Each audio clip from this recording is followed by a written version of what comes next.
The attic smelled of dust and time. Clara Whitmore, 18 and restless, had come to her grandmother Evelyn's house for the summer. She loved poking around the old house, but the attic was her favorite place, stacked high with boxes of forgotten memories. One evening, as rain tapped against the roof, she pried open a heavy oak trunk. Inside were bundles of letters, lace gloves yellowed with age, and a thick family album.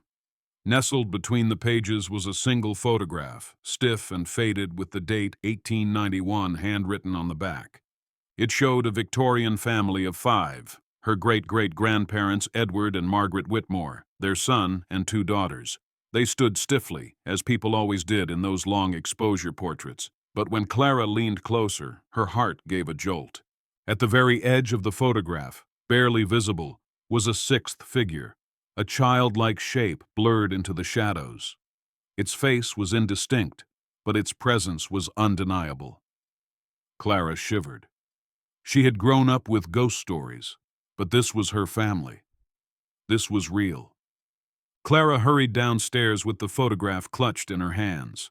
Her grandmother Evelyn sat knitting by the fire, her silver hair glowing in the lamplight. Clara placed the photo on the table. "Grandma, who is this?" "Look, there's another figure." Evelyn's eyes clouded over as soon as she saw it. Her knitting needles stilled. For a long time she said nothing. Finally she whispered, "I hoped you'd never find that picture." Clara frowned. "Why?" "It's just a photo." "No." Evelyn's voice trembled. "That 6th figure doesn't belong. Your great-great-grandmother swore it followed the family. She said once you see him, he won't leave you alone." Clara felt a chill ripple through her. She had expected curiosity, or maybe a family anecdote. Instead, she had found something her grandmother was afraid of. Clara couldn't let it go. The photograph consumed her thoughts. The next day, she walked to the town library, where shelves sagged under the weight of local history. She combed through census records from 1891. The Whitmores were listed exactly as expected. Edward, Margaret, 1 son, 2 daughters, no 6th child. But diaries from that year told a stranger story. A neighbor, Mrs. Ellison, wrote in her journal about a boy who lingers near the Whitmore estate, silent, pale, neither man nor child. Another entry read, "Margaret looks unwell. She insists there is another mouth at the table, though we see nothing." Clara's heart pounded as she copied the notes. The 6th figure wasn't just a photographic trick. People in 1891 had seen him too. That night, Clara showed Evelyn what she had discovered. Her grandmother sighed heavily and closed her eyes. "When I was a girl, my mother warned me never to speak of the 6th figure. She said Margaret, your great-great-grandmother, saw him often. She believed he wanted to be part of the family. Edward forbade her to mention it, calling it madness. But Margaret, she grew thin, haunted. After she died, no one dared keep the photograph in the open. It was hidden away in that trunk." Clara stared at her grandmother. "But you believe it, don't you?" Evelyn looked away. "I believe some shadows stay with us when we try to forget them." That stormy night, Clara tucked the photograph under her pillow, as if the answer might come in her sleep. The thunder rolled and she drifted off uneasily. Her dream was vivid. She saw the Whitmore family standing just as in the photograph. Then, slowly, the 6th figure stepped forward. A boy of about 12, his face pale, his eyes brimming with sorrow. He didn't speak, only looked at her with an expression so heavy it pressed against her chest. Clara gasped awake. The storm still raged, but something was different. The photograph, which had been under her pillow, now lay on the floor beside her bed, closer than before, as if it had moved on its own. Disturbed, Clara turned to Professor Alistair Grayson, a historian at her university known for his work on folklore and spiritualism. She emailed him scans of the photograph. When they met in his cluttered office, he studied the photo intently, his brows knitted. "This isn't a simple smudge or exposure error. It resembles the spirit photographs that were popular in the late 19th century.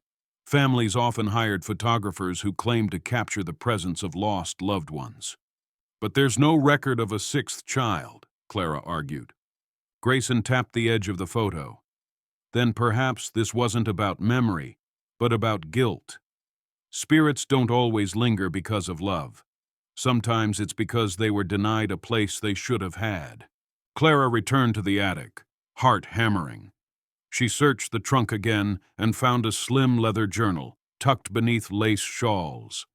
The ink was faded, but the name inside read, Margaret Whitmore. The early entries spoke of household life, Edward's business, the children's schooling. But as the year 1891 approached, the tone shifted. I feel watched. At night, there is tapping at the window. Edward says it is wind, but I know better. Weeks later, he is here again. The boy in gray. He does not speak. I fear what it means. The last entry was scrawled and desperate. He says he belongs. Edward insists he does not. What if Edward is wrong? Clara's hands trembled as she closed the journal. Margaret had seen the boy. She believed he wanted to join the family. The abandoned Whitmore estate stood on the edge of town, its windows shattered, ivy crawling up the stone walls. Clara ventured there one afternoon, determined to see for herself. The wooden floors groaned under her steps, dust coated everything, yet she felt she wasn't alone. On the staircase, she thought she heard the faint patter of footsteps, light, childlike. Upstairs, in a cracked mirror, she saw it, a reflection of a boy in gray, standing just behind her shoulder. Clara spun around. No one was there.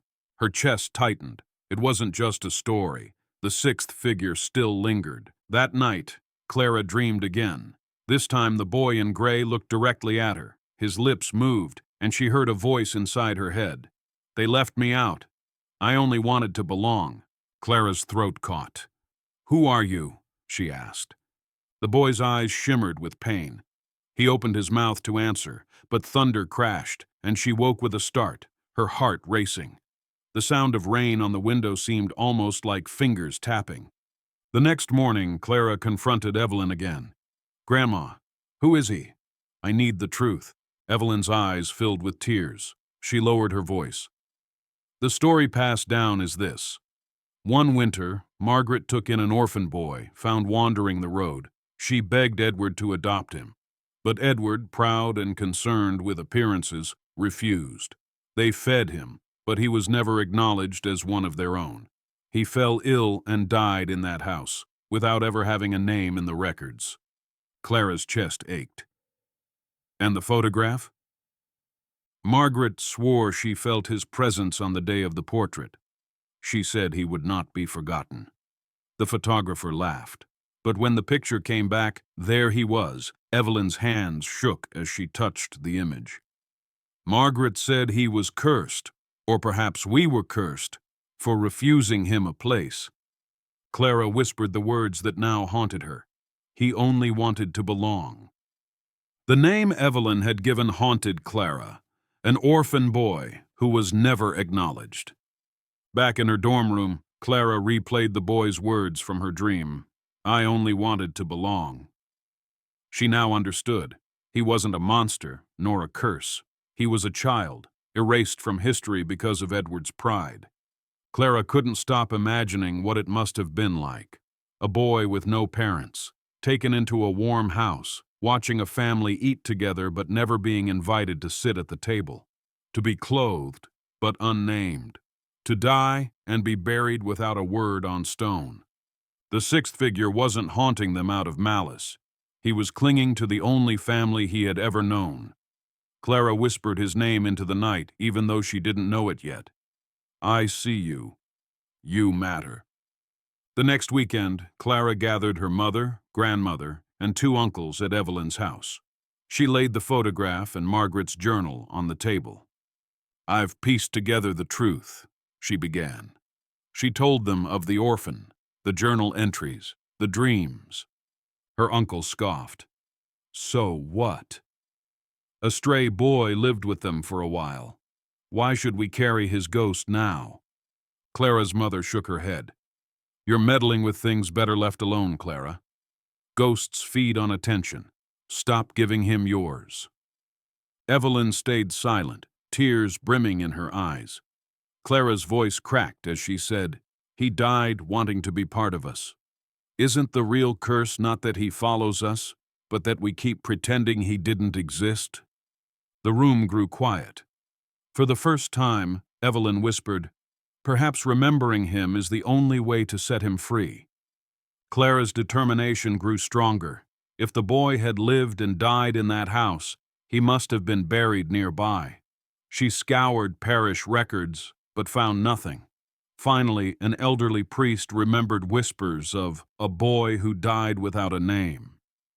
In the old cemetery, Clara searched for hours among crumbling stones. Finally, at the far corner, nearly swallowed by weeds, she found a small mound marked only with a plain cross, no name, no dates. But someone, long ago, had left a toy wooden horse there, now rotted by time. Clara knelt and brushed the soil gently with her hands. "I found you," she whispered. "I won't let you be forgotten again." For the first time in weeks, she felt warmth instead of fear. That night, Clara lit a single candle by the photograph. She spoke aloud as though addressing the boy directly. "You belong, Thomas."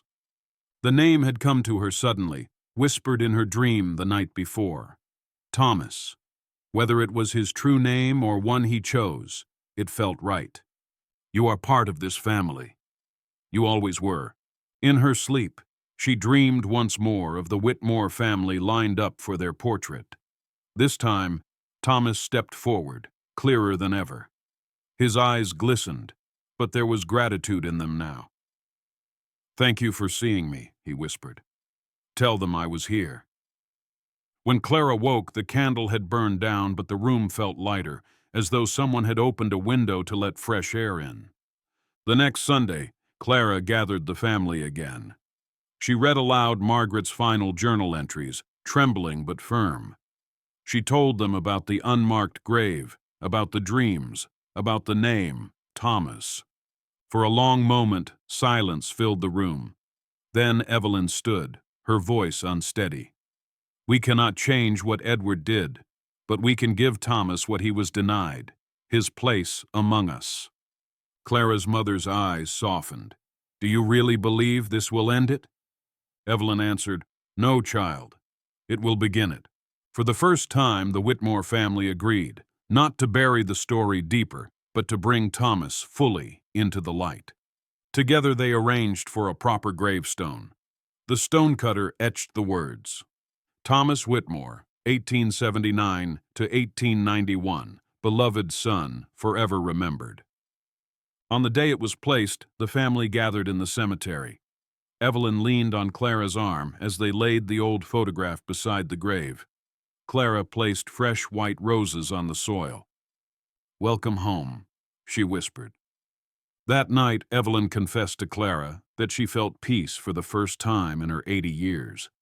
"I no longer feel watched," she said. "It's as if he's finally been acknowledged." That night, Clara had one last dream. She stood in the Whitmore parlor. The family posed again for the portrait, but this time, Thomas's image was no longer faint or blurred. He stood tall among them, his hand resting on Margaret's shoulder, smiling. Slowly, the photograph dissolved. Thomas turned toward Clara. The sorrow was gone from his eyes, replaced by serenity. A field of light stretched out behind him. He lifted his hand and waved. "Thank you, Clara. You gave me my family." Then he stepped into the light and vanished. Clara woke with tears on her cheeks, but also a smile. She knew she would never dream of him again. The Whitmore home grew warm again. Evelyn no longer shivered at night. Clara's mother, once skeptical, admitted she felt something had shifted in their lives, like a weight had lifted. Clara herself noticed it too. She no longer dreaded the photograph. Instead, she placed it in a frame in the sitting room where everyone could see it. Visitors sometimes paused and asked, "Who's that sixth figure?" And Clara would smile. "That's Thomas. He's family." The unease was gone, replaced by a strange but comforting pride. Sitting at her desk months later, Clara wrote about Thomas in her history essay, not as a ghost story, but as a lesson. Sometimes the deepest wounds are not caused by violence or hatred, but by silence. To be unseen, unnamed, unacknowledged, that is a wound that lingers. Thomas had haunted the Whitmores not out of spite, but because he was denied the simplest of things, belonging. Clara realized the moral was simple yet profound. Every life deserves remembrance. Every soul deserves to belong. Years passed. Clara grew older, and Evelyn passed peacefully, smiling to the very end. At her funeral, the Whitmores placed the photograph on the table alongside flowers and candles. There, Thomas stood quietly among them, his faint outline still visible. And whenever someone asked about the strange sixth figure in the photo, Clara would lean in and tell his story. She always ended the same way. He was forgotten once, but never again. The photo, once feared, became a cherished reminder of compassion, family, and the power of remembrance. What began as a haunting mystery became a heartwarming truth. Sometimes, the greatest gift we can give the past is acknowledgement, and the greatest peace we can give the living is to ensure no one, ever again, is left out.